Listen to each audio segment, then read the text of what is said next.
আজকে আমাদের আলোচনার বিষয় মুঘল সাম্রাজ্য।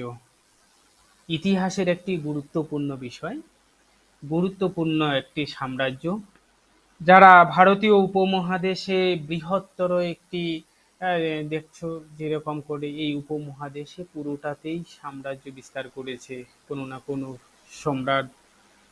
এক কথায় এই ভারতীয় উপমহাদেশে একটা বৃহত্তর সাম্রাজ্য স্থাপন করেছিল। পশ্চিমে সিন্ধু উপত্যকা থেকে শুরু করে উত্তর পশ্চিমে আফগানিস্তান, কাশ্মীর হয়ে পূর্বে বাংলা, আসাম এবং ডেকান মালভূমি পর্যন্ত উপমহাদেশটিতে প্রায় 2 শতাব্দী ধরে মুঘলেরা শাসন করে গেছে তাদের। এই মুঘলেরা সাধারণত তুর্কি, তুর্কিস্তান, উজবেকিস্তান থেকে আসা। তো এরা মূলত পারস্য এবং মধ্য এশিয়ার যেসব ভাষা এবং আহ, শিল্প সংস্কৃতিগুলো ছিল সেগুলো দ্বারা প্রভাবিত হয়েছিল, আর সেগুলোকে কেন্দ্র করেই তাদের সাম্রাজ্য বিস্তারের ব্যবস্থা করেছে। ওকে, তো আমরা মোটামুটি ডিটেলসে না পড়ে যেসব বিষয়গুলোকে কেন্দ্র করে পরীক্ষা আসার একটা সম্ভাবনা রয়েছে সেই সব বিষয়গুলোকে কেন্দ্র করে আমরা এগিয়ে যাব। তোমরা পিডিএফটা হয়তো পেয়ে গেছো। এই মধ্যযুগের ভারতে মুঘল সাম্রাজ্য প্রতিষ্ঠা পায় বাবরের হাত ধরে। তার ফুল ফর্ম বা পুরো নাম হচ্ছে জহিরুদ্দিন মোহাম্মদ বাবর। 1526 খ্রিস্টাব্দে তিনি ইব্রাহিম লোদিকে, নামটা শুনেছ হয়তো, ইব্রাহিম লোদিকে পানিপথের প্রথম যুদ্ধে তাকে পরাজিত করেন। পরাজিত করে দিল্লির সিংহাসন দখল করে নেন। তো জহিরুদ্দিন মোহাম্মদ বাবর তিনি মুঘল সাম্রাজ্যের প্রতিষ্ঠা হিসেবে পরিচিত। তো তিনি এসেছেন 1483 সালের 1483 সালে মধ্য এশিয়ার উজবেকিস্তান, আমার উচ্চারণ করতেও একটু অসুবিধা হচ্ছে, উজবেকিস্তান, ইয়েস, পাকিস্তান আফগানিস্তানের ওইদিকে একটি স্থানের নাম উজবেকিস্তান। এই উজবেকিস্তানের ফরগানা রাজ্যে জন্মগ্রহণ করেছিলেন। তার পিতা হলো অমর শেখ মির্জা, এবং ওমর শেখ মির্জা ছিল ফরগানা রাজ্যের অধিপতি, অর্থাৎ উজবেকিস্তানের দিকে একটি ফরগানা রাজ্য ছিল, তার অধিপতি ছিল। তো পিতার মৃত্যুর পর 11 বছর বয়সেই তিনি ফরগানা রাজ্যের সিংহাসন গ্রহণ করেছে। যেহেতু তার পিতা ফরগানা রাজ্যে সেখানে রাজা ছিল, সে মারা যাওয়ার ফলে 11 বছর বা পরেই তিনি সিংহাসন দখল করেছিলেন। তো তিনি একটু নির্ভীক ছিলেন, সাহসী ছিলেন। তার সাহসিকতার জন্য সবার কাছে পরিচিতি লাভ করেছিলেন। তিনি পিতার দিক থেকে তৈমুর লং এর বংশধর ছিলেন এবং মাতার দিক থেকে তিনি চেঙ্গিস খার বংশধর ছিলেন। এটা বেশ গুরুত্বপূর্ণ একটা প্রশ্ন। এগুলো প্রশ্ন ডাইরেক্ট হলে যে পিতার দিক থেকে তিনি কোন বংশের উত্তরাধিকার ছিলেন, তৈমুর বংশের উত্তরাধিকার, এবং মাতার দিক থেকে চেঙ্গিস খার বংশের অধিকার ছিলেন। তো তারাই ছিল চাকতাই তুর্কি জাতি। চাকতাই তুর্কি জাতি বলতে এখানে একটা তুর্কি ভাষার নাম বলা হচ্ছে। সেই ভাষা, সেখানকার ভাষা হলো চাকতাই, তুর্কিরা ব্যবহার করে থাকে। এরা যারা চাকতাই ভাষা ব্যবহার করে থাকে তারাই সাধারণত মুঘল নামে পরিচিত। তাহলে আমরা তাকে পেলাম ফরগানার রাজ্যের শাসনকর্তা হিসাবে। সেই উজবেকিস্তান আফগানিস্তানের দিকে থাকা একটি, এখন আফগানিস্তানে রয়েছে এটি। তো তার পিতার মৃত্যুর পরেই তিনি এখানে এই ফরগানার অধিপতি হন এবং সাহসিকতার দিক থেকে তিনি বেরিয়ে পড়েন।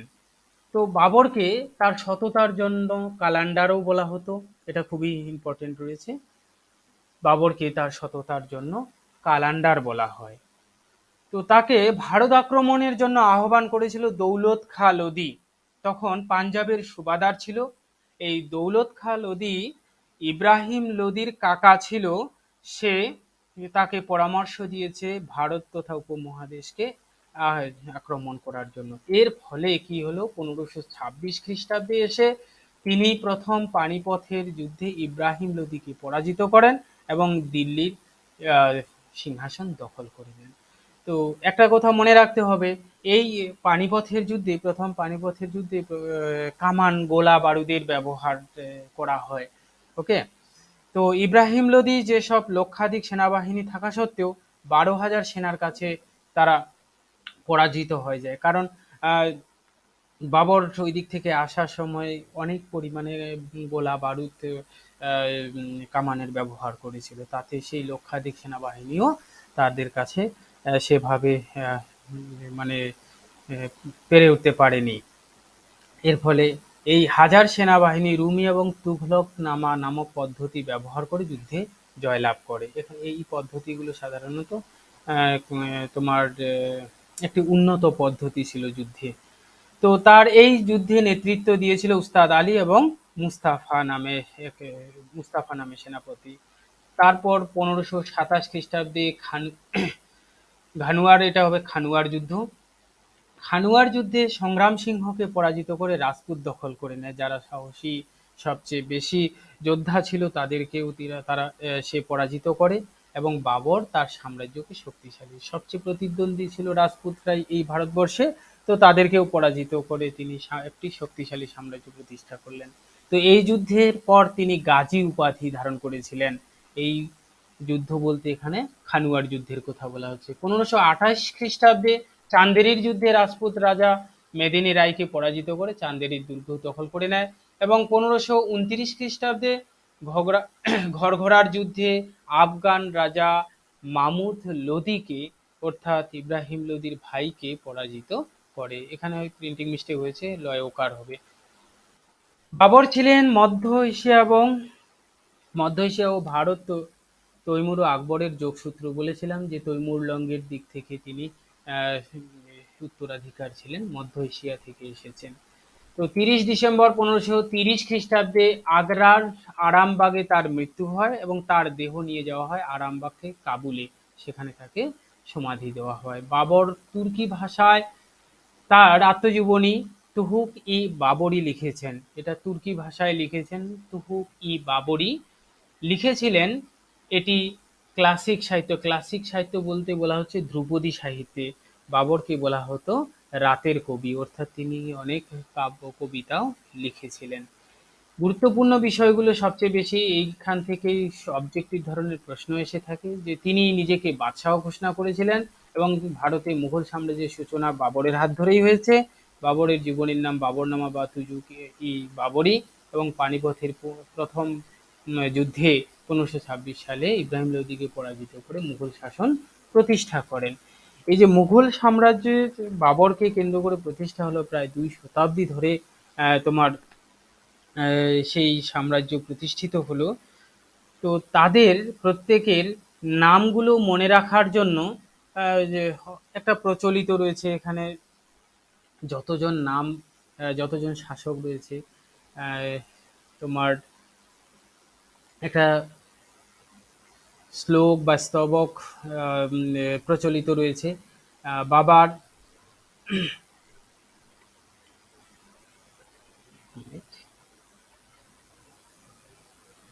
বাবার হলো আবার জ্বর,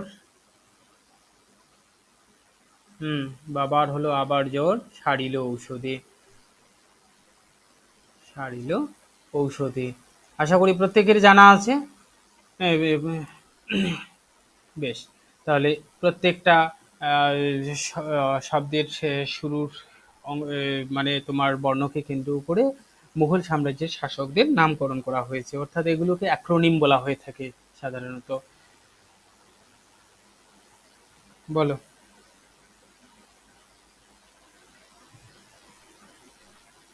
হ্যাঁ,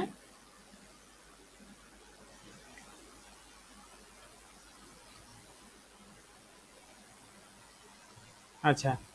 বাবার বলতে এখানে বাবরের কথা বলা হচ্ছে। হুমায়ুন, হুমা হুমায়ুন, আবার আতে আকবর, জতে জাহাঙ্গীর, সাতে শাহজাহান এবং ওতে ঔরঙ্গজেব। ওকে, তো মনে করা হয় ঔরঙ্গজেবের পর থেকেই এই বৃহত্তর মুঘল সাম্রাজ্যের পতন শুরু হয়ে গেছে। তো মূল বা শ্রেষ্ঠ বা শক্তিশালী যে যারা শাসক রয়েছে এই শ্লোকটাতেই পাওয়া যাবে। বাবার হলো আবার জ্বর, সারিল ঔষধে। খুবই পপুলার একটি শ্লোক হয়ে গেছে কম্পিটিটিভ এক্সামে পরীক্ষাগুলো দেওয়ার জন্য, এই মুঘল সাম্রাজ্যের শাসকদের নাম মনে রাখার জন্য। ওকে, চলো আমরা যতটুকু আলোচনা করেছি এখানে বাবরকে কেন্দ্র করে, তো প্রথম প্রশ্নটা রয়েছে পানিপথের প্রথম যুদ্ধটি ইব্রাহিম লোদির প্রতিপক্ষ কে ছিল? বোঝাই যাচ্ছে যে প্রতিপক্ষ বাবর ছিল, এবং বাবর সেই 1526 খ্রিস্টাব্দের পানিপথের প্রথম যুদ্ধে ইব্রাহিম লোদিকে পরাজিত করে মুঘল সাম্রাজ্যকে প্রতিষ্ঠা করেছেন। পাঞ্জাবের যে সুবেদার ছিল তা বাবরকে পরামর্শ দিয়েছিল আক্রমণ করার জন্য। সে যেহেতু সাহসী এবং উচ্চাকাঙ্ক্ষী ছিল সাম্রাজ্য প্রতিষ্ঠার কারণে। তো পানিপথের 3টা যুদ্ধ হয়েছে। প্রথম যুদ্ধ হয়েছে 1526 খ্রিস্টাব্দে বাবর এবং ইব্রাহিম লোদির সঙ্গে, বাবর জয়ী হয়েছে। এবং পানিপথের দ্বিতীয় যুদ্ধ সংঘটিত হয়েছে 1556 খ্রিস্টাব্দে হিমু এবং আকবরের সঙ্গে সংগঠিত হয়েছে, এখানে আকবর জয়ী হয়েছে। পানিপথের তৃতীয় যুদ্ধ সংগঠিত হয়েছে 1761 খ্রিস্টাব্দে আবদালি বনাম মারাঠার সঙ্গে, তো এখানে আবদালি জয়ী হয়েছে। দ্বিতীয় প্রশ্ন, নিম্নলিখিত কোন মুঘল সম্রাটের দ্বারা আরামবাগ নির্মিত হয়েছে? আরামবাগ নির্মিত হয়েছে বাবরকে কেন্দ্র করে। আরামবাগ মূলত 1528 সালে মুঘল সম্রাট দ্বারা নির্মিত হয়েছে। এটা ভারতের প্রাচীনতম মুঘল উদ্যান। আরামবাগ হলো একটি উদ্যান, তাজমহলের উত্তর পূর্ব আগ্রাতে অবস্থিত। তো কাবুলের হস্তক্ষেপে আগে বাবরকে সেখানে অস্থায়ীভাবে সমাধিস্থ করা হয়েছে, কারণ তার মৃত্যুর পর তাকে কাবুলে নিয়ে যাওয়া হয়েছিল। সেখান থেকে কাবুলে অস্থায়ীভাবে সমাধিস্থ করা হয়েছে এবং আরামবাগে তাকে সমাধি দেওয়া হয়েছে। বাগানটি একটি পার্সিয়ান উদ্যান, যেখানে বাগানটি জান্নাতের ইসলামী আদর্শকে উপস্থাপন করার জন্য পথ এবং খাল দ্বারা বিভক্ত। প্রচুর উদ্যান যার মধ্যে দিয়ে নদী প্রবাহিত হয়েছে। এই যে এইভাবে আমি লাইনগুলো সাজিয়ে দিয়েছি এই কারণে, যাতে সিটেটের যে কোশ্চেনটাকে স্টেটমেন্ট অনুসারে এসেছে আমি দেখালাম একটু আগে, সেই ধরনের প্রশ্ন আসলেও তোমরা যাতে সহজে দিতে পারো। ওকে, তো দুটি দেখার মণ্ডপ আছে সেখানে যমুনা নদীর মুখোমুখি, অর্থাৎ যমুনা নদীর মুখোমুখি দুটো মণ্ডপ সেখানে তৈরি করেছেন এবং একটি ভূগর্ভস্থ তাহাখানা অন্তর্ভুক্ত রয়েছে। গ্রীষ্মকালে দর্শনার্থীদের ত্রাণ সরবরাহ করার জন্য সেগুলো ব্যবহার করা হতো ত্রাণখানাতে। তো বাগানে রয়েছে অসংখ্য ওয়াটার কোর্স বা ঝর্ণা এই আরামবাগ তোমার বাগানটিতে। বাবর ছিলেন ভারতীয় উপমহাদেশের সেই মুঘল সাম্রাজ্যের প্রতিষ্ঠাতা, তার দ্বারাই এই আরামবাগ প্রতিষ্ঠিত হয়েছে এবং মুঘল রাজবংশের তিনি ছিলেন এখানে ভারতীয় উপমহাদেশের প্রথম রাজা। তো আগ্রায় বাবর 1530 সালে মারা যান এবং হুমায়ুনের স্থলাভিষিক্ত হন। 30 সালে তিনি মারা যাওয়ার পরে হুমায়ুন সেই মুঘল সাম্রাজ্যের হাল ধরেন উত্তরসূরি হিসেবে। তো পরের প্রশ্ন, মুঘল দরবারে ধারা বিবরণী কোন ভাষায় লেখা হয়? আমরা দেখেছি তারা ছিল, মুঘলরা ছিল পার্সিয়ান। এই মধ্য এশিয়া থেকে তারা সেদিক থেকে এসেছিল। মধ্য এশিয়া থেকে আসার পরে তারা সাধারণত মধ্য এশিয়ার সেই পারস্য ভাষা শিল্প সংস্কৃতির দ্বারা প্রভাবিত হয়েছিল। এই কারণে তারা ফরাসি ভাষাকেই বেশি গুরুত্ব দিয়েছিল। বাংলাতেও একসময় মুঘলকে কেন্দ্র করে ফরাসি ভাষার একটা চর্চা এসেছিল।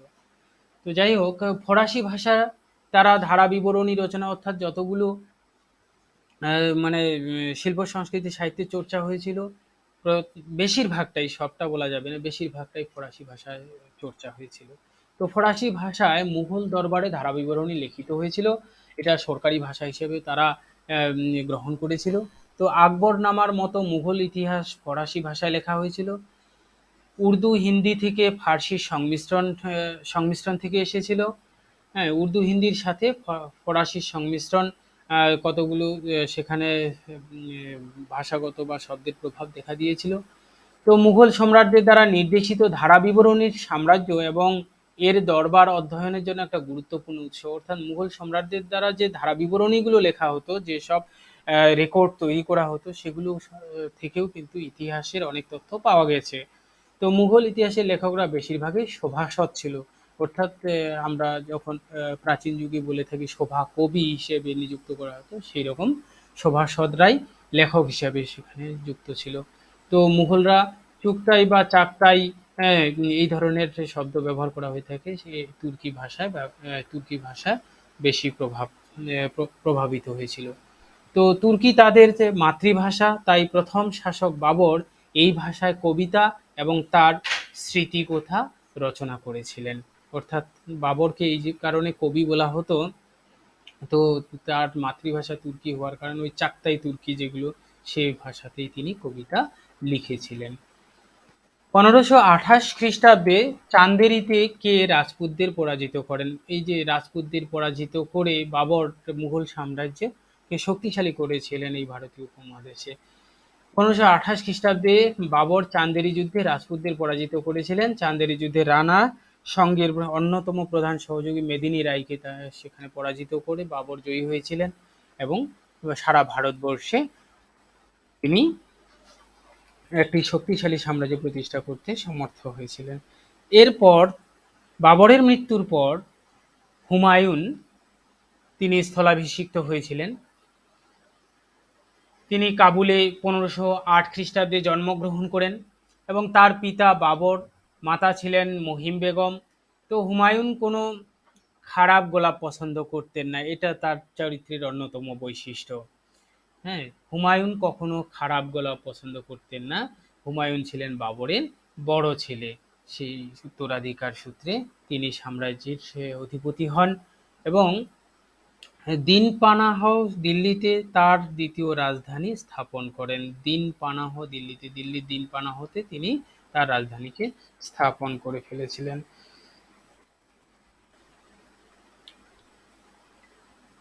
1532 খ্রিস্টাব্দে এসে দৌরাহর যুদ্ধে মামুদ লোদি ও তার অনুগামী আফগানিদের পরাস্ত করেন। এই সময় শেরশাহ সুরি বংশের থেকে এসে শক্তিশালী হয়ে তার সঙ্গে চৌসার চৌসারের যুদ্ধ হয়েছিল।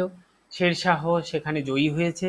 এর ফলে তিনি প্রথম 1530 খ্রিস্টাব্দে বসার পরে 40 সাল পর্যন্ত তিনি মুঘল সাম্রাজ্যকে শাসন করলেন।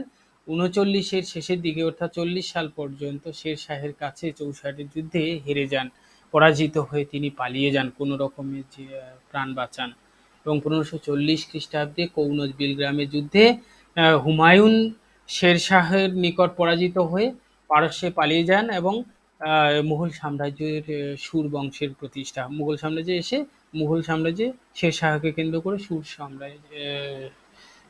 সাম্রাজ্য প্রতিষ্ঠা করে। 15 বছর পর 1555 খ্রিস্টাব্দে তিনি পুনরায় আবার ফিরে আসেন।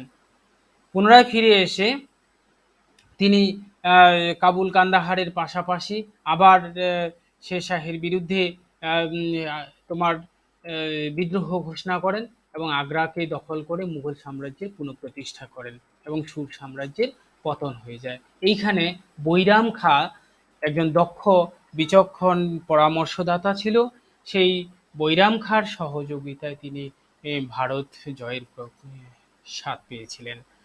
তো হুমায়ুন তাকে পরিবারের শ্রেষ্ঠ প্রদীপ বলে মনে করেছিলেন। পরিবারের শ্রেষ্ঠ প্রদীপ এখানে হলো বৈরাম খাঁ, যিনি একজন বিচক্ষণ পরামর্শদাতা ছিলেন। তার পরামর্শে পুনরায় আবার মুঘল সাম্রাজ্য ফিরে পেয়েছিলেন। তো দিল্লি দখলের 7 মাস পর 1556 খ্রিস্টাব্দে পাঠাগারের সিঁড়ি, মানে লাইব্রেরির সিঁড়ি দিয়ে পড়ে হুমায়ুনের মৃত্যু হয়ে যায়। তো ঐতিহাসিক লেনপুল বলেছিলেন যে হুমায়ুন জীবনকে সমস্যার মধ্যে ছুড়ে দেয় এবং সে নিজেই এটি থেকে মুক্ত করে। অর্থাৎ হুমায়ুন নিজের জীবনে নানা ধরনের সমস্যা তৈরি করে থাকে, নানা ধরনের সমস্যা তৈরি করে তিনি আবার সেই সমস্যাকে সমাধান করে ফেলেন, সমাধান সমস্যা থেকে নিজেকে আবার মুক্ত করতে ভালোবাসেন। তো এই কারণে ঐতিহাসিক লেনপুল এই কথাটি বলেছে। তো তিনি মারা গিয়েছেন পাঠাগারের সিঁড়ি থেকে পড়ে 1556 খ্রিস্টাব্দে। হুমায়ুন ইন ঈশান ই কামিল শব্দটির অর্থ হলো প্রকৃত মানুষ। ঈশান ই কামিল এই বা প্রকৃত মানুষ উপাধি ধারণ করেছিলেন। তো হুমায়ুনের বোন গুলবদন বেগম বইমাত্রেয় বোন ছিল। তো হুমায়ুন নামা লিখেছিল, তার জীবনী কেন্দ্রিক একটি গ্রন্থের নাম হুমায়ুন নামা লিখেছেন গুলবদন বেগম। এটা প্রশ্নে গুরুত্বপূর্ণ একটি আসতে পারে। তিনি চিত্রকলা পছন্দ করতেন এবং ফার্সি ভাষায় কবিতা লিখতেন। দেখুন, মাতৃভাষা চুগতাই তুর্কিতে লিখেছিল বাবর, আর হুমায়ুন কবিতা লিখতেন তোমার ফরাসি ভাষায়। প্রশ্ন রয়েছে, নিম্নলিখিত কোন মুঘল শাসকের নামে ফতেয়াবাদ একটি মসজিদ রয়েছে? অর্থাৎ কোন মুঘল শাসকের নামে ফতেয়াবাদের মসজিদটি রয়েছে? এখানে চারটি অপশনের মধ্যে উত্তর হবে হুমায়ুন। ফতেয়াবাদটা কি? যে ফতেয়াবাদ শহরে হুমায়ুন একটি ছোট মসজিদ নির্মাণ করেছিলেন, যেটি হুমায়ুন মসজিদ নামে পরিচিত।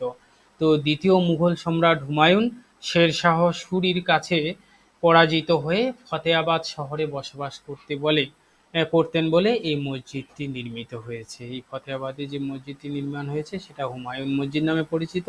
অর্থাৎ তিনি যখন শের শাহের কাছে পরাজিত হয়েছিলেন তখন তিনি ফতেয়াবাদ শহরে ছিলেন, তখন সেই মসজিদটি নির্মাণ করেছিলেন। 1508 সালে 6 মার্চ আফগানিস্তানের কাবুল শহরে হুমায়ুন জন্মগ্রহণ করেছিলেন। তার প্রকৃত নাম নাসির উদ্দিন মোহাম্মদ। তিনি হুমায়ুন নামেই জনপ্রিয়। তার প্রকৃত নাম হলো নাসির উদ্দিন মোহাম্মদ। বেশ, বাকিগুলো পড়ছি না।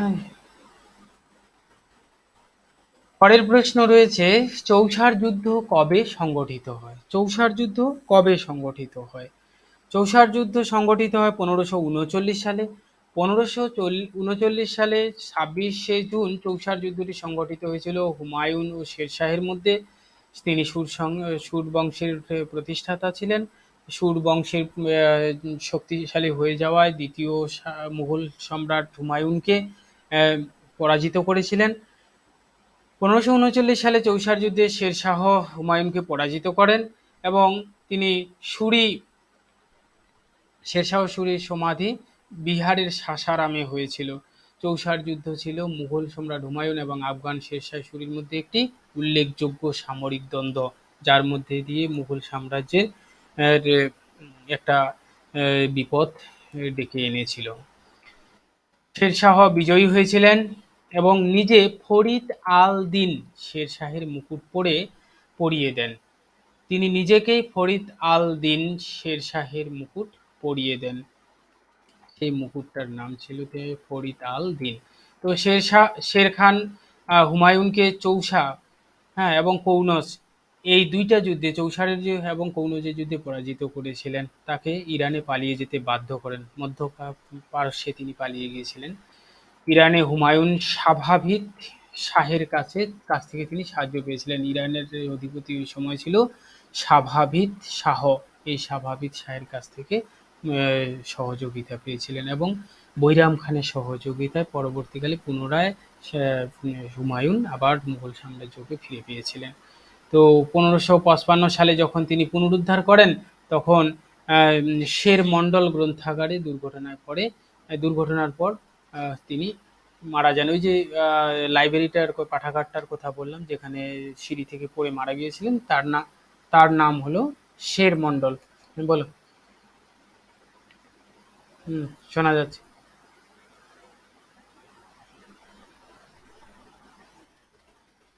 বলো আরেকবার, কি কি যুদ্ধ বললে?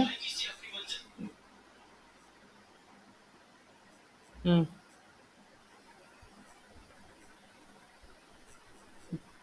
বিল্ল গ্রামের যুদ্ধ।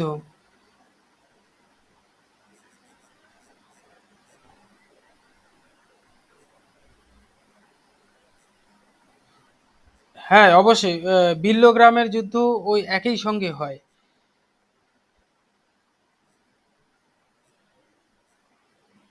দাঁড়াও তোমাদের বলে দিই। বিল্লগ্রামের যুদ্ধ তো সালটা করে দিই, 1 মিনিট।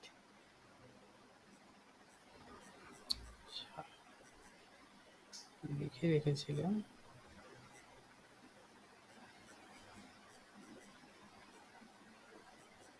হুম, বিল্লগ্রামের যুদ্ধ তো না, বিলগ্রামের যুদ্ধ হবে এটা।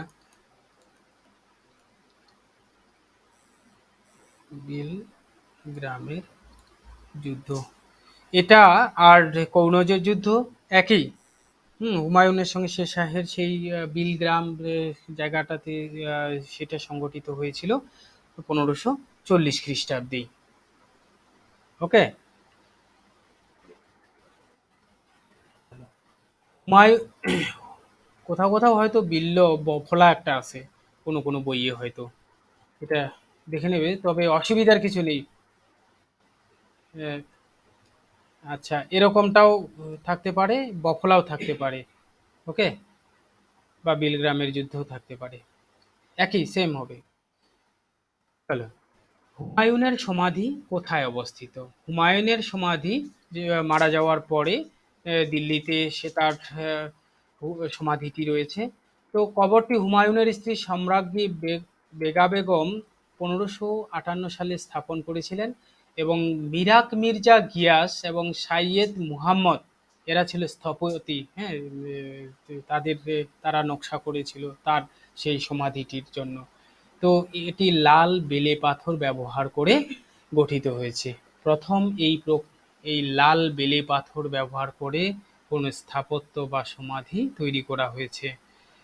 1993 সালে সমাধিটি ইউনেস্কোর ওয়ার্ল্ড হেরিটেজ সাইট হিসেবে মনোনীত করা হয়েছিল, যেহেতু ওই সময় মধ্যযুগে বেলে পাথর ব্যবহার করে একটি সমাধিস্থল তৈরি করা হয়েছিল। বেশ। তো কয়েকজন শাসকের, মুঘল শাসকের সমাধিস্থল, যেমন বাবরের সমাধিস্থল কাবুল, আফগানিস্তানে আমরা পেয়েছি সেখানে। আকবরের সমাধিস্থল সেকেন্দারা, আগ্রা সেকেন্দারায়। জাহাঙ্গীরের সমাধিস্থল পাকিস্তানের লাহোরে। শাহজাহানের সমাধিস্থল আগ্রা। ঔরঙ্গজেবের সমাধিস্থল দৌলতাবাদে। বাহাদুর শাহ জাফরের সমাধিস্থল ইয়াঙ্গুনে। ওকে। চলো, নেক্সট মুঘল শাসক হলো তোমার আকবর। তিনি শ্রেষ্ঠ শাসক হিসাবে পরিচিত। 1556 থেকে 1605 খ্রিস্টাব্দ পর্যন্ত তিনি শাসন করেছিলেন এই উপমহাদেশকে। সম্রাট আকবর হুমায়ুনের মৃত্যুর পর সিংহাসন দখল করেন। হুমায়ুনের পুত্র 13 বছর বয়সেই তিনি সেই সিংহাসনে বসেছিলেন। জালাল উদ্দিন মোহাম্মদ আকবর আসলে তার পুরো নাম। তার মাতা ছিল হামিদা বানু বেগম। তিনি 1542 খ্রিস্টাব্দে সিন্ধু প্রদেশের অমরকোটে জন্মগ্রহণ করেছিলেন, তবে তিনি লেখাপড়া জানতেন না। তো বৈরাম খাঁর অভিভাবকত্বেই 14 বছর বয়সে কালানাউরের দায়িত্ব নিয়েছিলেন, এবং বৈরাম খাঁর নেতৃত্বেই 1556 খ্রিস্টাব্দে দ্বিতীয় পানিপথের যুদ্ধকে আমরা পেয়েছি। সেখানে হিমু বিক্রমাদিত্যকে পরাজিত করেছিলেন। সেখানে আদিল শাহ সুরির প্রধানমন্ত্রী এবং সেনাপতিতে তিনি দিল্লি পুনরুদ্ধার করেছিলেন। হিমু ছিল দিল্লির শেষ হিন্দু রাজা। এটাও ইম্পর্টেন্ট রয়েছে, হিমু ছিল দিল্লির শেষ হিন্দু রাজা। তিনি 14তম ও শেষ রাজা ছিলেন যে বিক্রমাদিত্য উপাধি ধারণ করেছিলেন। তো 1556 থেকে 60 খ্রিস্টাব্দ পর্যন্ত আকবরের শাসন কার্য পরিচালনা করত বৈরাম খাই। অর্থাৎ আকবর শুধু নামে মাত্র শাসক ছিলেন, তার বৈরাম খাঁর অভিভাবকত্বেই তিনি শাসন করেছিলেন। তো আকবরের রাজসভা একটা আম, মানে বিক্রমাদিত্য, আকবর যে শাসনকাল, সেটা একটা বলা চলে সাহিত্য শিল্পে পরিপূর্ণ একটি আহ, শাসনকাল ছিল। সেখানে নবরত্ন, 9টা রত্নে পরিপূর্ণ থাকতো। প্রথম রত্ন হলো আবুল ফজল। তিনি আকবরনামা লেখক। আকবরনামা গ্রন্থের লেখক এবং আইনি আকবরের প্রচারক। তিনি ছিলেন হিসাব রক্ষক। আচ্ছা, সবার কি একই রকম ব্রেক করছে?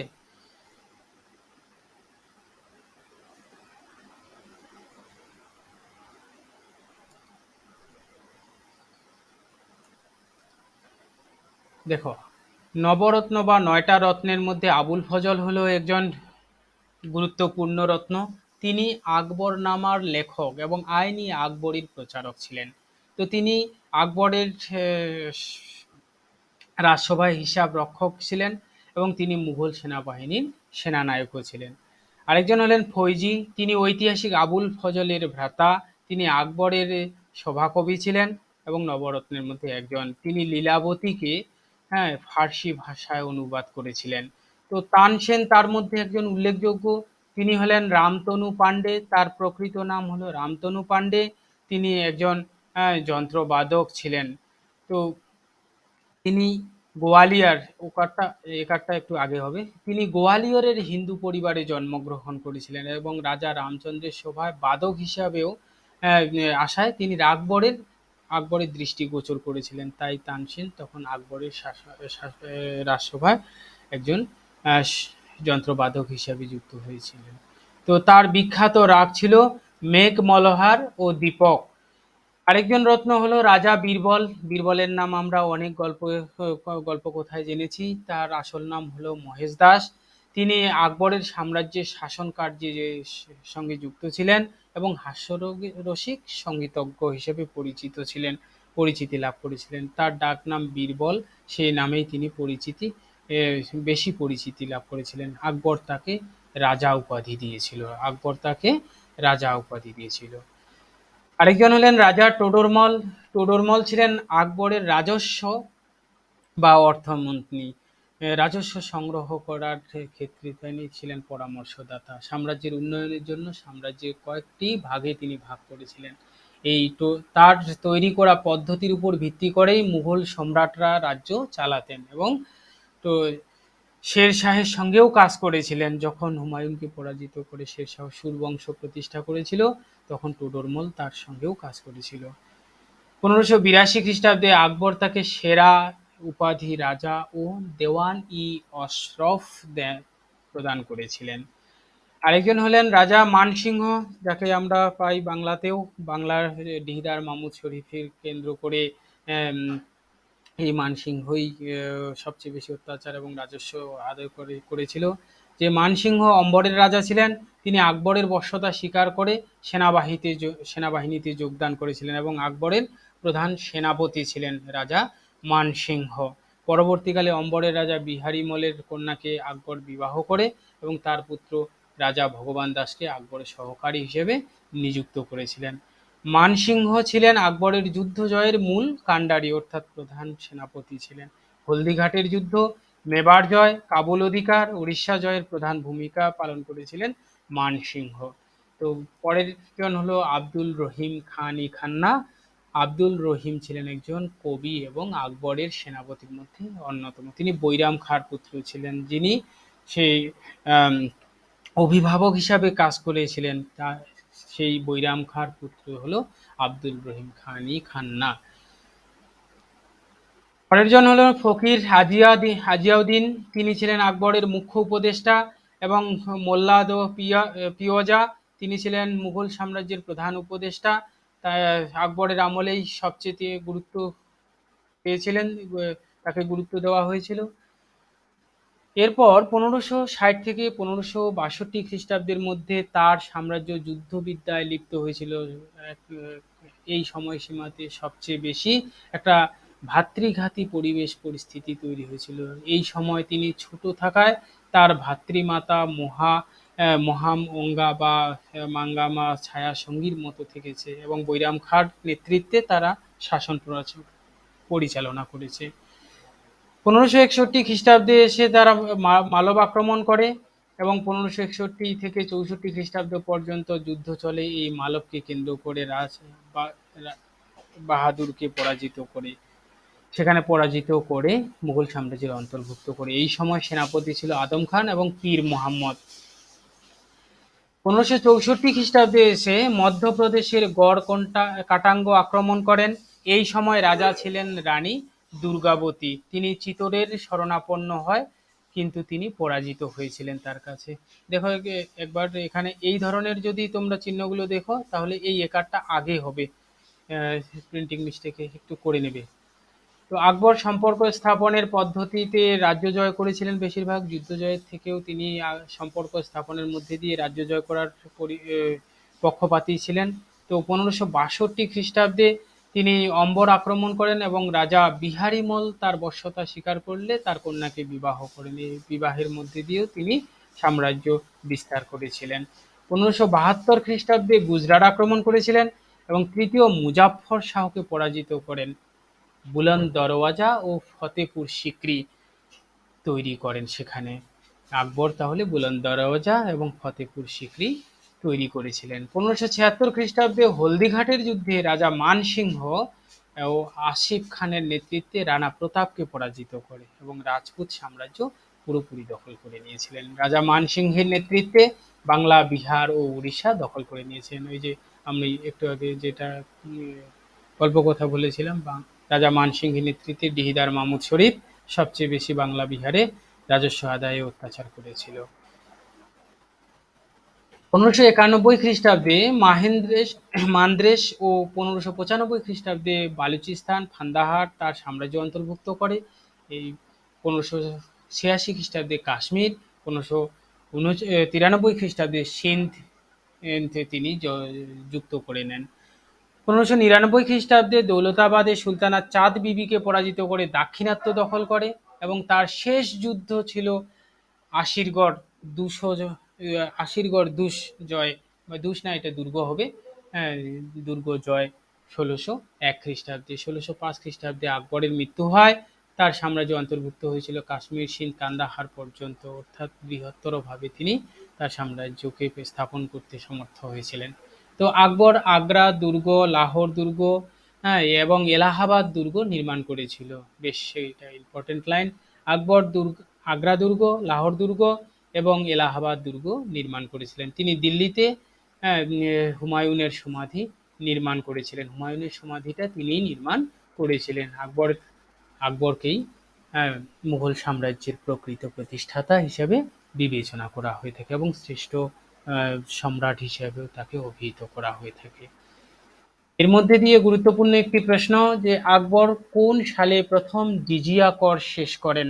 1564 সালে তিনি জিজিয়া করকে শেষ করেন। জিজিয়া কর হলো একটি মাথাপিছু বার্ষিক কর, যা ঐতিহাসিকভাবে অমুসলিম বিষয়ের উপর নিহত ছিল, অর্থাৎ অমুসলিমদের এই কর দিতে হতো, যাকে ধম্ম বলা হয়, যা নারী, শিশু, বৃদ্ধ, প্রতিবন্ধী, অসুস্থ, উন্মাদ, সন্ন্যাসী, বনবাসী ইত্যাদিদের অব্যাহতি দেয়।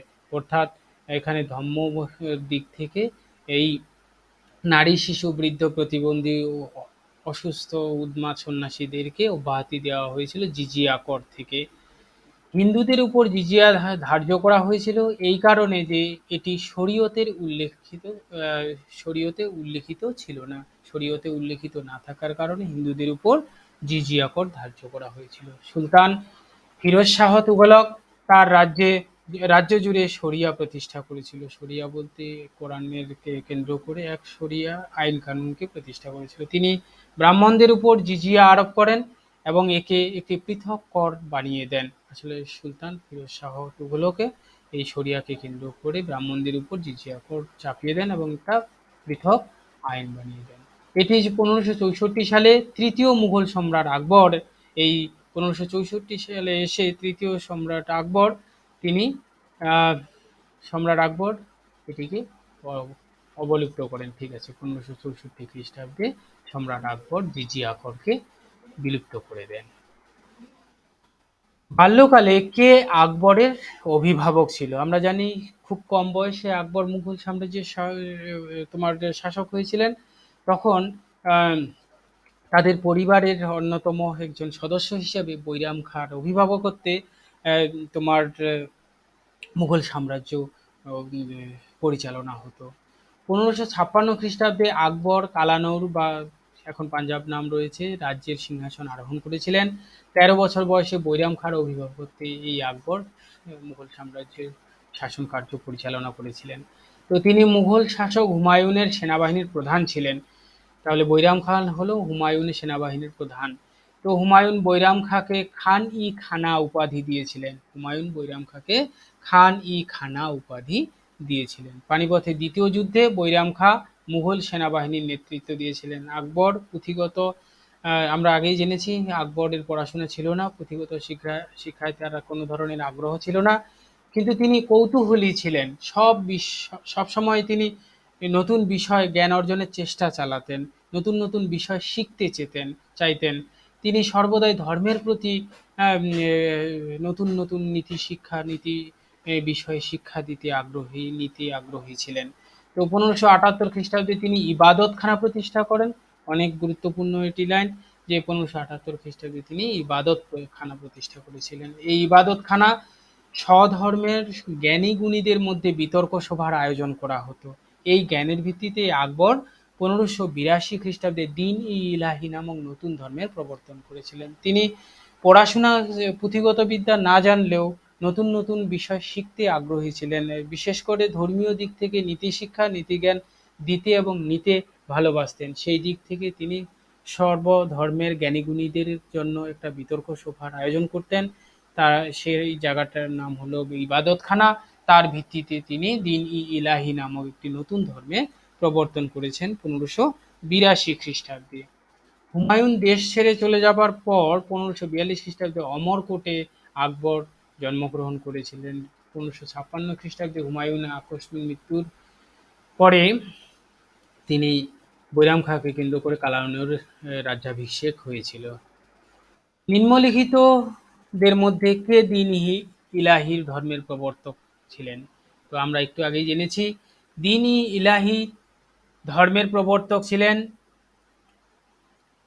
আকবর। গুড, ভেরি গুড, আকবর ছিলেন। তো সম্রাট আকবর ইলাহাবাদ নামক শহরটি স্থাপন করেছিলেন এবং পরবর্তীকালে এলাহাবাদ নামে পরিচিত হয়েছে। তিনি নতুন ধর্মটিকে দ্বীন-ই-ইলাহি নামকরণ করেছেন এবং তিনি সেখানে মনসবদারি প্রথারও সূচনা করেছিলেন। আকবর পানিপথের দ্বিতীয় যুদ্ধে হিমুকে পরাজিত করেছিলেন। তিনি শুল-ই-কুলের নীতি মেনে চলতেন। একটু আগে হয়তো আমি দেখিয়েছি তোমাদের এই কোশ্চেনটাতে শুল-ই-কুল এই যে প্রথাটা তিনি মেনে চলতেন। Akbar Jahangir followed the idea of শুল-ই-কুল universe of peace as a principle of governance। তো ঠিক এরকম বলেছে যে তিনি শুল-ই-কুল নীতি মেনে চলতেন, অর্থাৎ বিশ্ব শান্তি তিনি মেনে চলার জন্য তিনি ইবাদতখানায় আলোচনা বিতর্ক করে দ্বীন-ই-ইলাহি নতুন ধর্ম প্রতিষ্ঠা করেছিলেন। তো এই হলো গুরুত্বপূর্ণ শ্রেষ্ঠ মুঘল সম্রাট আকবরের বিষয়গুলো, যেগুলো আমি এখানে তুলে ধরেছি। আশা করি এই সব বিষয়ের বাইরে প্রশ্ন সেভাবে না হওয়ার সম্ভাবনাই বেশি। পরের শাসক হলেন জাহাঙ্গীর। মুঘল সাম্রাজ্যের চতুর্থ সম্রাট জাহাঙ্গীর ১৬০৫ খ্রিস্টাব্দ থেকে ১৬২৭ খ্রিস্টাব্দ পর্যন্ত সাম্রাজ্য পরিচালনা করেছিলেন। তো তিনি আকবর পুত্র সেলিম নূর-উদ্দিন মুহাম্মদ জাহাঙ্গীর নাম ধারণ করে সিংহাসনে বসেছিলেন। তো মাদক ও নারীতে আসক্ত সম্রাট জাহাঙ্গীর শাসন আমলে মুঘল সাম্রাজ্যের ভিত কিছুটা একেবারেই দুর্বল হয়ে গিয়েছে, অর্থাৎ তিনি ছিলেন বেলেল্লাপনা কিছুটা। সেই দিক থেকে এই বৃহত্তর সাম্রাজ্যের শাসক হিসাবে দুর্বল ছিলেন, ভিত একেবারেই নড়বড়ে করে ফেলেছিলেন। ১৬১০ সালে সম্রাট জাহাঙ্গীর বাংলার রাজধানী বিহারের রাজমহল থেকে ঢাকায় স্থানান্তর করে ফেলেছিলেন, অর্থাৎ রাজধানীকে তিনি ঢাকায় নিয়ে চলে গিয়েছিলেন। তিনি সরকারি কাজে বাংলা ভাষার পাশাপাশি ফার্সি ভাষা প্রচলন করেছিলেন। সম্রাট জাহাঙ্গীর শেষমেশ ১৬২৭ খ্রিস্টাব্দে মারা গিয়েছিলেন। গুরুত্বপূর্ণ তাহলে বাংলা ভাষার পাশাপাশি তিনি ফার্সি ভাষাকেও সরকারি ভাষা হিসেবে প্রচলন করেছিলেন। তো তিনি অধিকাংশ সময় কাটাতেন লাহোরে, এই ঠিক একইভাবে এখানে কারটা আগে হবে লাহোরে, যেখানে তিনি দিলখুশা উদ্যান ও ভবন নির্মাণ করেছিলেন। সে তার উদ্যানটার নাম হলো দিলখুশা, যেমন বাবরের উদ্যানটার নাম ছিল আরাম আরামবাগ। তার স্মৃতিস্তম্ভ রয়েছে লাহোরের মতি মসজিদ। কিন্তু শীঘ্রই তার বড় আচ্ছা, এটা লাইনটা সেভাবে তৈরি হয়নি। খসরু বিদ্রোহ ঘোষণা করে, এখানে কাটটা হবে, ঘোষণা করেন। তো তিনি পঞ্চম শিখ গুরু অর্জুন দেব সিংহকে হত্যা করেন, কারণ গুরু অর্জুন জাহাঙ্গীরের বিদ্রোহী পুত্র খসরুকে আশ্রয় দিয়েছিলেন। যখন এই যে খসরু বিদ্রোহ ঘোষণা করেছিল তার বিরুদ্ধে, তখন শিখ গুরু অর্জুন দেব সিংহ তাকে আশ্রয় দিয়েছিলেন। এর ফলে তিনি গুরু অর্জুন সিংহকে হত্যা করেছিলেন। রানা অমর সিংহ, যাকে মহারানা প্রতাপের পুত্র বলা হয়, ১৬১৫ খ্রিস্টাব্দে জাহাঙ্গীরের বশ্যতা স্বীকার করেন এবং তার পুত্র করণ সিংহকে মুঘল সাম্রাজ্যের মনসবদার পদে নিযুক্ত করেছিলেন। ১৬২২ খ্রিস্টাব্দে প্যারিস সম্রাট শাহ আব্বাস কান্দাহার দখল করেন এবং মুঘলদের হাতছাড়া হয়, এই প্যারিস হাতছাড়া হয়ে যায়। তো জাহাঙ্গীরের জীবনের সবচেয়ে গুরুত্বপূর্ণ ঘটনা হলো তিনি শের আফগানির বিধবা স্ত্রী মেহেরুন্নিসাকে ১৬১১ খ্রিস্টাব্দে বিবাহ করেন এবং তার নাম দেন নূরজাহান। আফগানির বিধবা স্ত্রী মেহেরুন্নিসাকে বিবাহ করে নাম দিয়েছিলেন নূরজাহান। জাহাঙ্গীর সিংহাসনের পিছনে প্রকৃত শক্তি ছিল তার, অর্থাৎ মেহেরুন্নিসা বা নূরজাহানের সহযোগিতায় তিনি আসলে সিংহাসনে টিকে ছিলেন। না হলে তিনি তো একজন বেলেল্লাপনা দুর্বল শাসক ছিলেন। তো তিনি ছিলেন মুঘল আমলের প্রথম সাম্রাজ্ঞী, যাকে নিজ গুণের জন্য পাতশাহ বেগম বলা হতো। যেহেতু নূরজাহানের একটা আত্মবিশ্বাস এবং সাম্রাজ্য পরিচালনার শক্তি ছিল, সেই দিক থেকে তিনি ছিলেন মুঘল সাম্রাজ্যের প্রথম সাম্রাজ্ঞী এবং তার গুণের জন্য তাকে পাতশাহ বেগম বলা হতো। নূরজাহান তার পিতা নাম মির্জা গিয়াস বেগ, ভ্রাতা আসফ খাঁ এবং যুবরাজ খুরমকে নিয়ে তিনি চক্র করেছিলেন। চক্র বলতে এখানে ষড়যন্ত্র করেছিলেন। তো যুবরাজ খুরমের সঙ্গে তার ভ্রাতুষ্পুত্রী মমতাজের বিবাহ দিয়েছিলেন। তিনি তার পিতা মির্জা গিয়াস বেগকে ৭,০০০ ও ভ্রাতা আসফকে ৬,০০০ মনসবদারের পদে নিযুক্ত করেছিলেন যখন তিনি সাম্রাজ্ঞী ছিলেন। জাহাঙ্গীরের সময় আগ্রাতে ইতিমাদ উল দৌলার স্মৃতিসৌধ নির্মাণ করা হয় এবং সেকেন্দার আকবরের সমাধি কাজ শেষ করে জাহাঙ্গীর।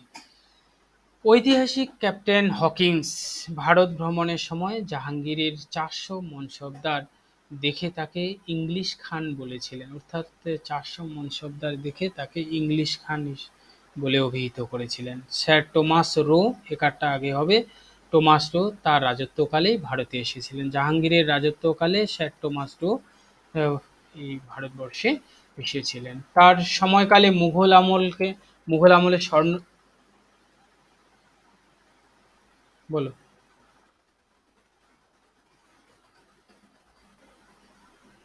একজন ঐতিহাসিক পর্যটক বলা চলে,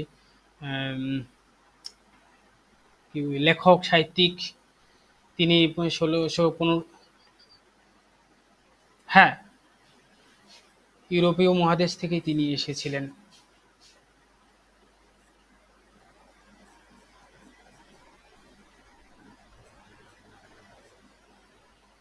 আচ্ছা, চলো তাহলে তিনি পঞ্চম শিখ গুরুকে হত্যা করেছিলেন তার ছেলেকে দেওয়ার জন্য, তোমার আশ্রয় দেওয়ার জন্য।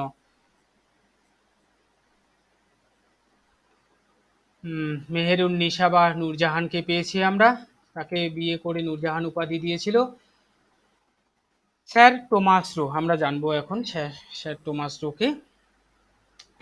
স্যার টমাস রো কোন মুঘল সম্রাটের দরবারে ইংল্যান্ডের রাজা প্রথম জেমসের সহকারী দূত হিসাবে এসেছিল? বোঝা যাচ্ছে ইংল্যান্ডের রাজা প্রথম জেমসের সহকারী দূত হিসেবে এসেছিলেন তিনি জাহাঙ্গীরের শাসনের সময়। স্যার টমাস রো ১৬১৫ সালে রাজা প্রথম জেমসের দূত হিসাবে সম্রাট জাহাঙ্গীরের দরবারে এসেছিলেন এবং তিনি আগ্রা, আহমেদাবাদ এবং ব্রোচে ব্যবসার অনুমতি পেতে এবং কারখানা স্থাপন করতে সক্ষম হয়েছেন। অর্থাৎ জাহাঙ্গীরের সময় এসে তিনি আহমদাবাদ, আগ্রা, ব্রোচে জায়গাগুলোতে ব্যবসা করার অনুমতি পেয়েছিলেন, কারখানাও স্থাপন করেছিলেন। কোন মুঘল সম্রাট তামাক ব্যবহার নিষিদ্ধ করেছিল? দেখো, সে যতই ভেলেল্লাপনা হোক না কেন, কিন্তু তিনি আবার তামাক ব্যবহার নিষিদ্ধ করেছিলেন। তিনি হলেন মুঘল সম্রাট জাহাঙ্গীর। তো সম্রাট আকবরের রাজত্ব, হ্যাঁ, প্রথমের দিকে একেবারেই বেলেল্লাপনা ছিল। শেষের দিকে বিধবা স্ত্রী ওই মেহেরুন্নিসা নূরজাহানকে বিয়ে করার পর থেকে তিনি আবার মূল স্রোতে ফিরে এসেছিলেন। ওকে। তো তিনি পরবর্তীকালে তামাক নিষিদ্ধ করে দিয়েছিলেন। অর্থাৎ ভোগ করার পরে তিনি বুঝতে পেরেছিলেন তো যে এটার কি পরিণতি হতে পারে। তো সম্রাট আকবরের রাজত্বকালে ষোড়শ শতাব্দীর শেষ দিকে পর্তুগিজরা তামাকের প্রচলন করেছিল। সেই তামাক সেবন এতটাই জনপ্রিয় হয়েছিল যে এটি নিষিদ্ধ করার জন্য জাহাঙ্গীরকে ১৬১৭ সালে একটি ডিক্রিও পাশ করতে হয়েছিল। এখনকার মতো যেরকম জনপ্রিয় লাভ করেছিল, তখনও ওদের দেখা যায় যে তামাকের প্রচলন ছিল এবং জনপ্রিয় হয়েছিল বেশ। তাহলে পরবর্তী একজন উল্লেখযোগ্য সম্রাট শাহজাহান ১৬২৮ থেকে ১৬৫৮ খ্রিস্টাব্দ পর্যন্ত তিনি তার শাসন পরিচালনা করেছিলেন। সম্রাট জাহাঙ্গীরের পুত্র শাহজাহান ১৬২৮ সালে মুঘল সাম্রাজ্যের পঞ্চম সম্রাট হিসাবে তিনি সিংহাসনে আরোহণ করেছিলেন। তো সম্রাট শাহজাহান মুঘল বলা চলে এর শাসনকালে একটা স্বর্ণযুগ তৈরি হয়ে গিয়েছে। সাহিত্য, সংস্কৃতি, শিল্প, সাম্রাজ্য বিস্তারের দিক থেকে অভূতপূর্ব একটা সাফল্য লাভ করেছিল। তো সেই জন্য সম্রাট শাহজাহানের আমলকে স্বর্ণযুগ বলা হয়ে থাকে। শিল্প সংস্কৃতির বিকাশে অনেকটাই তিনি পৃষ্ঠপোষকতা করেছিলেন। তো তিনি ছিলেন একজন দক্ষ শাসক। তিনি মুঘল সাম্রাজ্যের রাজধানী আগ্রা থেকে দিল্লিতে স্থানান্তর করেন। এই দাড়িটা হবে না।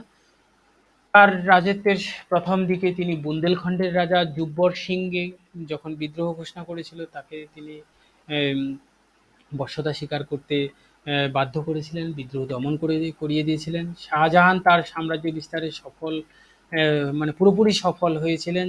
যেখানে বিস্তার করতে চেয়েছিলেন সেটাই তিনি বশ্যতা স্বীকার করিয়ে নিয়েছিলেন। যেমন আহমেদনগর ও বিজয়পুর তার সাম্রাজ্যে বশ্যতা স্বীকার করে। ১৬৩৬ খ্রিস্টাব্দে গোলকুন্ডা মুঘলদের বশ্যতা স্বীকার করে। তিনি উত্তর পূর্বে রানা প্রতাপ সিংহের বিরুদ্ধে অভিযান চালিয়ে শ্রীহট্ট জেলা পর্যন্ত নিজের সাম্রাজ্য বিস্তার করেছিলেন। তার পুত্র ঔরঙ্গজেবকে দাক্ষিণাত্যের সুবেদার বানিয়ে দিয়েছিলেন। তার আমলে দিল্লি নগরীর নামকরণ শাহনাজাবাদ হয়। অর্থাৎ দিল্লির নামকরণ জাহানাবাদ, জাহানবাদ বলা হয়। নামকরণ তিনি করেছিলেন। আগ্রার নামকরণ করেছিলেন আকবরাবাদ। মুঘল সম্রাট শাহজাহান শাহজাহানাবাদের অভ্যন্তরে সুপ্রসিদ্ধ দুর্গগুলো নির্মাণ করেছিলেন। যমুনা নদীর তীরে পূর্বে ৪টি বড় দরজা, ২টি দরজা, এছাড়াও আরও ২টি দরজা, ২টি বুরুজ সহ নির্মিত এই যে দুর্গগুলো ছিল, যেমন কিলা-ই-মুবারক, যা লালকেল্লা নামে পরিচিত। লালকেল্লার প্রকৃত নাম কিন্তু কিলা-ই-মুবারক। এটাও তিনি স্থাপন করেছিলেন। ১৮৫৭ খ্রিস্টাব্দ পর্যন্ত এই সব কিছুই ছিল মুঘলদের একটা স্থাপত্য ভাস্কর্য, এবং ১৮৫৭ খ্রিস্টাব্দ পর্যন্ত মুঘলদের রাজধানী দিল্লিতেই ছিল। তো তার রাজত্বকালকে স্বর্ণযুগ বলা হয়। বললাম একটু আগে যে স্বর্ণযুগ বলা হয় এই কারণে যে তিনি শিল্প সংস্কৃতির বিকাশে একদম উৎসাহী পৃষ্ঠপোষক ছিলেন। এর ফলে অনেকটাই স্থাপত্য ভাস্কর্য শিল্পে উন্নতি লাভ করেছিল। তো তাজমহল একটা গুরুত্বপূর্ণ বিষয় শাহজাহানের রাজত্বকালের। তো তাজমহল আগ্রার নিকটে ভালোবাসার স্মৃতিসৌধ একটা। শাহজাহান তার প্রিয় পত্নী আরজুমান্ত বানু বেগমকে, এটা হবে না, বেগমকে মানে বেগমের স্মৃতির জন্যই সেটি স্থাপন করেছিলেন। তার নাম দেওয়া হয়েছিল মমতাজ। তার স্মৃতিসৌধ হিসেবেই সেটি নির্মাণ করেছিলেন। ১৬৩১ খ্রিস্টাব্দে মমতাজ তার চতুর্থ পুত্রের জন্মের সময় মারা যায়। এই সৌধ তৈরি করতে সময় লেগেছিল ২২ বছর। ২২ বছর, ২২,০০০ মিস্ত্রি প্রতিদিন কাজ করে ২২ বছর ধরে এই সৌধ নির্মাণ করেছে। মনে রাখার বিষয় যে ২২,০০০ মিস্ত্রি ২২ বছর ধরে কাজ করেছিল, যার মূল কারিগরি বা নকশা তৈরি প্রধান দায়িত্ব ছিল ঈশা খাঁর হাতে। সাদা মার্বেল পাথরের তৈরি দেওয়ালে কোরআনের বাণী লিখেছিল আমানত খাঁ মির্জা। সাদা মার্বেলে তৈরি এই তোমার তাজমহলটি, সেখানে কোরআনের বাণীগুলো লিখেছিল আমানত খাঁ মির্জা। তো মীর আব্দুল করিম এবং মুকরিমল খাঁ তাজমহলের আর্থিক দিকটা দেখভাল করেছিল। এটি ছিল মুঘল আমলের সর্বশ্রেষ্ঠ একটা স্থাপত্য নিদর্শন। এই দাঁড়িতে হবে না, হ্যাঁ, আমলের সর্বশ্রেষ্ঠ স্থাপত্য নিদর্শন। রবীন্দ্রনাথ ঠাকুরও কিছু এই তাজমহল সম্পর্কে কিছু বলেছিলেন, যে tear drop on the cheek of eternity, অর্থাৎ একেবারে ভিতরের অন্তরের হৃদয়ের অশ্রুজল বলা যায়। তো শাহজাহান শ্বেত পাথরের মতি মসজিদ তৈরি করেছিলেন। তাজমহলের পাশাপাশি শ্বেত পাথর দিয়ে মতি মসজিদ, এ কার্ডটা আগে হবে, মতি মসজিদ তৈরি করেছিলেন। এছাড়া তিনি ময়ূর সিংহাসন তৈরি করেন। স্বর্ণ দ্বারা সেই ময়ূর সিংহাসন তৈরি করেছিলেন। তার জীবনের শেষ খুব দুঃখের মধ্যে দিয়ে অতিবাহিত হয়েছিল। দেখো, তার জীবন আবার শেষটা খুবই দুঃখের মধ্যে কেটেছিল। তার ৪ পুত্র দারা, সুজা, ঔরঙ্গজেব, মুরাদ, হ্যাঁ, এর বিদ্রোহের কারণে নানাভাবে বিপর্যস্ত হতে হয়েছে, এমনকি কারারুদ্ধ হতে হয়েছে তাকে। তোমার তাকে কেন্দ্র করে শাহজাহান নাটকও লেখা হয়েছে। বেশ, যে বিষয়গুলো সাধারণত একটু বেশি আসে, ওই কয়েকটা বিষয়কে এখানে আমি তুলে ধরেছি। তার স্বর্ণযুগ কেন বলা হয়ে থাকে, তো তিনি রাস্তা, খাল, জনকল্যাণমূলক কাজে যুক্ত ছিলেন। ব্যবসা বাণিজ্যতেও পরবর্তীকালে গুরুত্ব দিয়েছিলেন। তার রাজধানী আগ্রা থেকে একেবারে দিল্লিতে স্থায়ীভাবে স্থাপন করেছিলেন। শাহনাজাবাদ দিল্লির নামকরণ করেছিলেন। তিনি জামা মসজিদ, মতি মসজিদ নির্মাণ করেছিলেন। স্বর্ণ খচিত ময়ূর সিংহাসন নির্মাণ করেছিলেন এবং ১৬৫৮ সালে তাকে কারারুদ্ধ করা হয়। ঔরঙ্গজেবকে তার নিজের ক্ষমতার লোভে সিংহাসনে বসার জন্য শাহজাহানকে কারারুদ্ধ করেছিলেন। বেশ, ঔরঙ্গজেব মনে করা হয় একজন সবচেয়ে বিদ্রোহী, ক্ষমতালোভী শাসক মুঘল সাম্রাজ্যের। আবার বলা হয় তার এই ক্ষমতালোভীর কারণে মুঘল সাম্রাজ্যের পতনও তিনি ডেকে এনেছেন। মুঘল সাম্রাজ্যের পতনের মূল কাণ্ডারি বলা চলে ঔরঙ্গজেবকে। তিনি শাসন করেছিলেন ১৬৫৮ থেকে ১৭০৭ খ্রিস্টাব্দ পর্যন্ত। তো সম্রাট ঔরঙ্গজেব শাসনকালে ভারতবর্ষের এই মুঘল সাম্রাজ্য যেমন শক্তিশালী হয়েছিল, যেমন শক্তিশালী হয়ে চরম শিখরে পৌঁছেছিল, তেমনি তার শাসনের শেষের দিক থেকে মুঘল সাম্রাজ্য ভেঙে যাওয়ারও সূত্রপাত হয়েছিল। প্রায় ৪৯ বছর তিনি শাসন করেছিলেন। এই ৪৯ বছরের শাসনকালে তার শাসনকালে আবার জিজিয়া কর প্রথা চালু হয়। সহজ সরল জীবনযাপন এবং যেরকম শরীয়তি আইনকে বেশি গুরুত্ব দেওয়া হয়েছিল। বলো।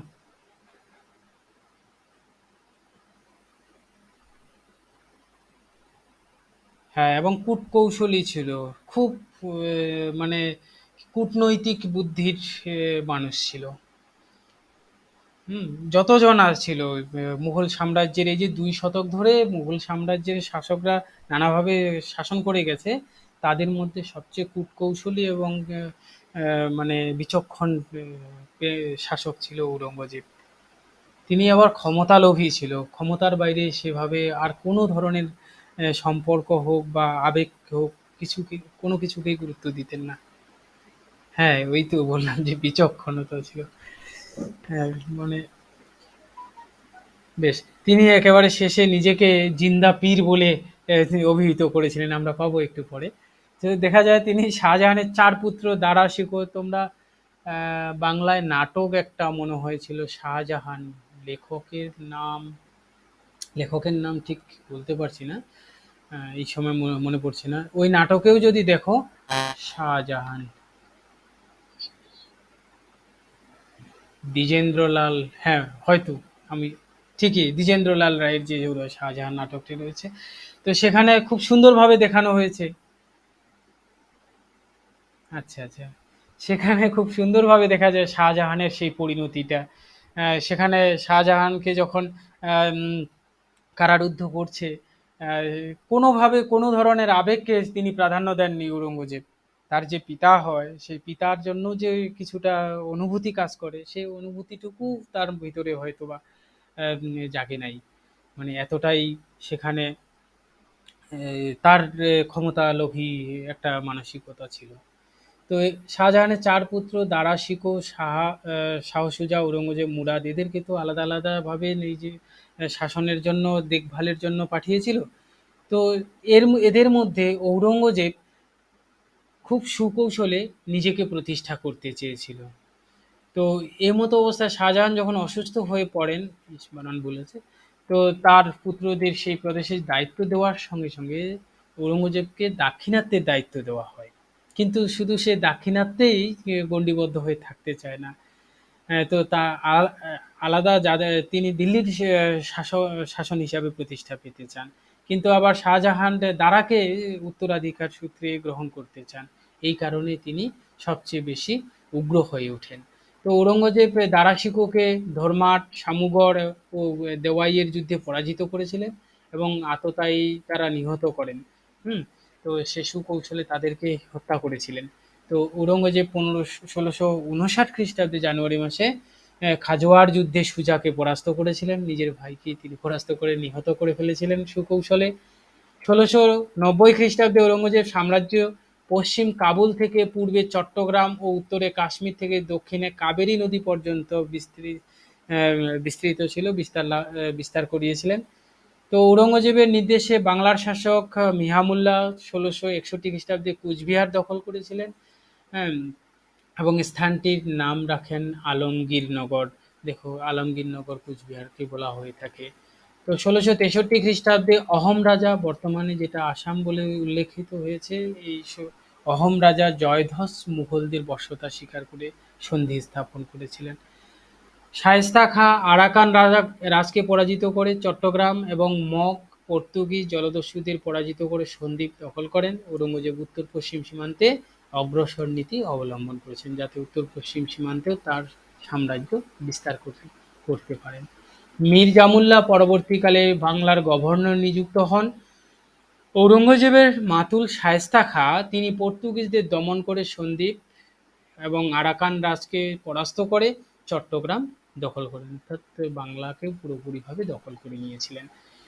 ঔরঙ্গজেব খাঁটি ইসলামী আচরণবিধি সর্বসাধারণের কাছে প্রচারের জন্য রচনা করেন ফতোয়া-ই আলমগীরি, অর্থাৎ তিনি খাঁটি ইসলামী ও অর্থাৎ শরীয়তি আইনকে তার সাম্রাজ্যে প্রচার করতে চেয়েছিলেন, প্রয়োগ করতে চেয়েছিলেন। তার জন্য তিনি তৈরি করেছিলেন ফতোয়া-ই আলমগীরি। এই নিয়মকানুনগুলো কঠোরভাবে চালাতে গিয়েই আসলে তিনি অনেকটা উগ্র হয়ে উঠেছিলেন। তিনি অনেকটা সাধারণ প্রজাদের কাছে এক মানে কি বলবো, কি শাসক বলা যায় এটাকে? একজন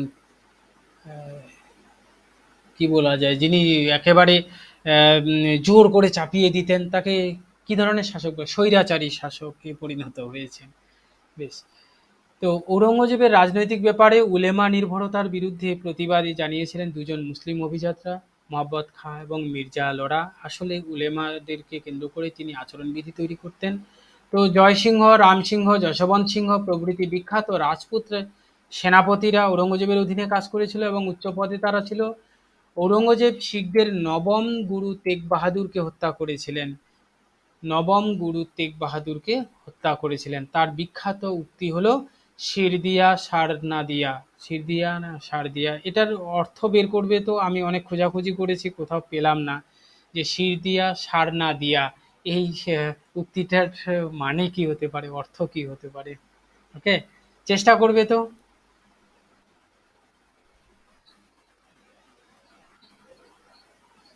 এটা তো আনুমানিক আইডিয়া করা যাচ্ছে শির দিয়া, সার না দিয়া। হ্যাঁ, কিন্তু অ্যাকুরেট ভাবে একটা তথ্য অনুসারে পেলে ভালো হয়। শির দিয়া, সার না দিয়া। ওকে?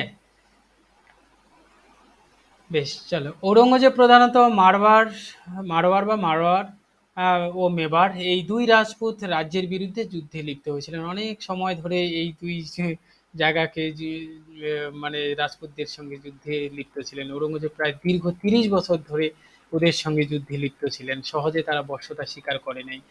তো রাঠোর বীর দুর্গাদাস ছিলেন মারওয়াড়ের রাজা যশবন্ত সিংহের অনুচর। তিনি মুঘল রাজবংশের সর্বশেষ কার্যকর শাসক হিসেবে বিবেচিত হন এবং দীর্ঘ ৪৯ বছর ধরে রাজত্ব করেছিলেন। তার রাজত্বকাল প্রায় সমগ্র ভারতীয় উপমহাদেশ শাসন করেছিলেন, অর্থাৎ মুঘল সাম্রাজ্যের একদম চরম বিস্তৃতি লাভ করেছিল তোমার ঔরঙ্গজেবেরই সময়ে। তো বেশ, এই সব কিছু আলোচনা হয়েছে। তিনি ১৭০৭ খ্রিস্টাব্দে মারা যান এবং খুলদাবাদ বা দৌলতাবাদে তাকে সমাধিস্থ করা হয়। প্রশ্ন একটা সাজানো হয়েছে যে ঔরঙ্গজেব কার পুত্র ছিলেন? খুব সহজ, শাহজাহানের পুত্র ছিল। তাকে বন্দী করে তিনি শাসন ক্ষমতা গ্রহণ করেছিলেন। তো তিনি ছিলেন শাহজাহানের পুত্র। ঔরঙ্গজেবের আসল নাম ছিল মুহিউদ্দিন। মুহিউদ্দিন ভেঙে ভেঙে করা হয়েছে মোহাম্মদ। তো তিনি আলমগীর উপাধি গ্রহণ করেছিলেন। আলমগীর শব্দটির অর্থ হলো বিশ্বের বিজয়ী, অর্থাৎ বিশ্ব বিজয়ী। হ্যাঁ, তিনি ছিলেন ষষ্ঠ মুঘল সম্রাট। তিনি প্রায় সমগ্র ভারতীয় উপমহাদেশকে জয় করে ফেলেছিলেন। তিনি একজন দক্ষ সামরিক নেতাও ছিলেন, যার প্রশংসার বিষয়ে দাঁড়িয়েছিল যে তিনি সেই দক্ষ সামরিকতার জন্য, বিচক্ষণতার জন্য, একটু আগে যেমন কূটকৌশলী বুদ্ধির জন্য তিনি পুরো সামগ্রী ভারতীয় উপমহাদেশকে প্রায় জয় করতে সমর্থ হয়েছিলেন এবং তিনি মুঘল সম্রাটদের মধ্যে একটা বিতর্কিত শাসক হিসেবে পরিচিতি লাভ করেছিলেন। তো তিনি ঔরঙ্গজেবকে জিন্দা পীর বলা হতো। জিন্দা পীর বলা হতো এই কারণে যে তিনি আলমগীর হিসাবে নিজেকে ভূষিত করেন। ওই সময় তিনি জিন্দা পীর হিসাবে নিজেকে ভূষিত করেছিলেন। জিন্দা পীর বলতে তিনি সর্বশ্রেষ্ঠ হিসাবে নিজেকে চিহ্নিত করেছিলেন। তো ঔরঙ্গজেবের আমলে মুঘল এলাকা সবচেয়ে বড় ছিল। হ্যাঁ, জীবন্ত, বলো তো আরেকবার, শব্দটা মনে আসছে না।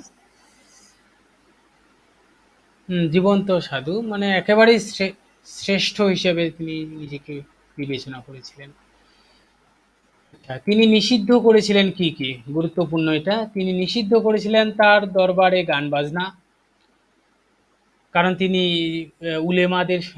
আলেম উলেমাদের সহযোগিতায় শরিয়া আইন প্রচার এবং প্রয়োগেই সবচেয়ে বেশি গুরুত্ব দিতেন।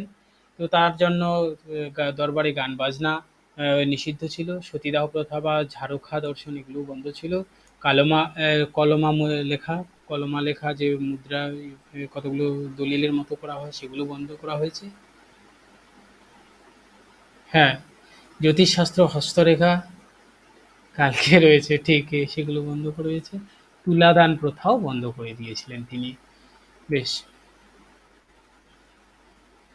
স্মৃতিস্তম্ভ করেছিলেন বিবি কা মাকাবাড়া, এটা ঔরঙ্গাবাদে রয়েছে। মতি মসজিদ দিল্লিতে রয়েছে। বাদশাহী মসজিদ এটা লাহোরে রয়েছে। বেশ, মুঘল সাম্রাজ্যের সময় জিজিয়া কর কাদের উপর নিরূপণ করা হতো? এটা আমরা একটু আগেই জেনেছি। অমুসলিম নাগরিকদের উপর এই করটি প্রয়োগ করা হতো।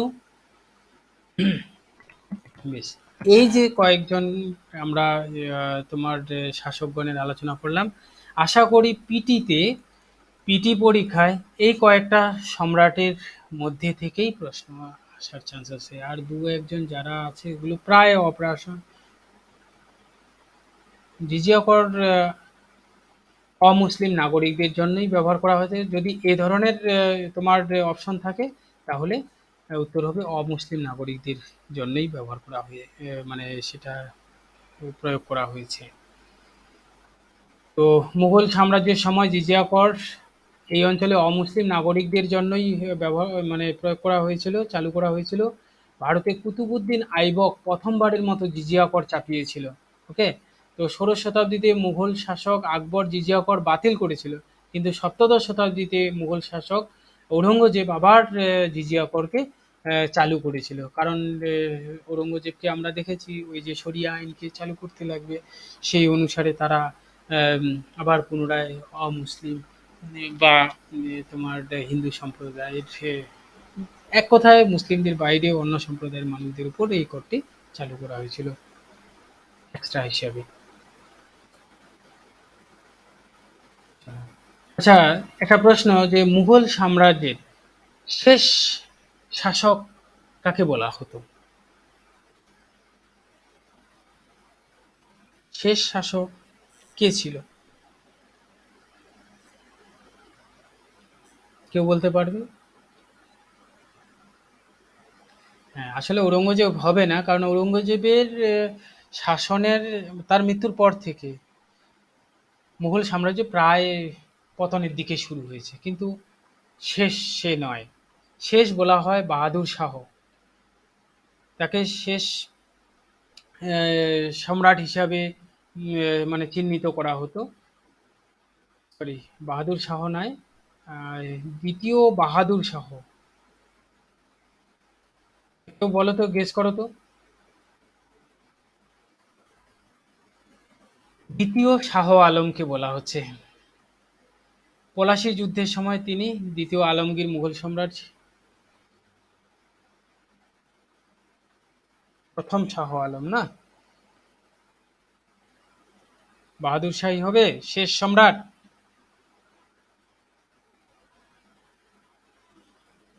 দ্বিতীয় বাহাদুর শাহ হবে, ঠিকই। আমিও একটু কনফিউশনে হয়েছি। তো দেখো, একটা প্রশ্ন সাজানো হয়েছে, পলাশীর যুদ্ধের সময় মুঘল সম্রাট কে ছিলেন? এই পলাশীর যুদ্ধের পর থেকে একেবারেই সে সাম্রাজ্য ভেঙে যায় এবং ইংরেজদের হাতে চলে যায় সম্পূর্ণ কর্তৃত্ব।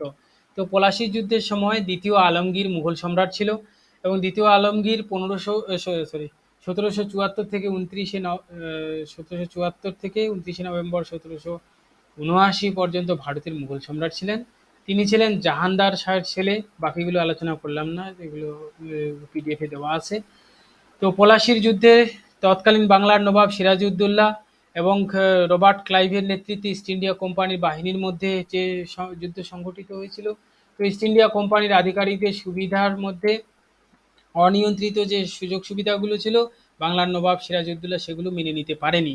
না পারার ফলে যুদ্ধ সংঘটিত হয়েছিল, অর্থাৎ ইস্ট ইন্ডিয়া কোম্পানির সঙ্গে নবাব সিরাজউদ্দৌলার একটা যুদ্ধ সংঘটিত হয়, যেটা পরবর্তীকালে পলাশীর যুদ্ধ হিসেবে পরিচিত হয়।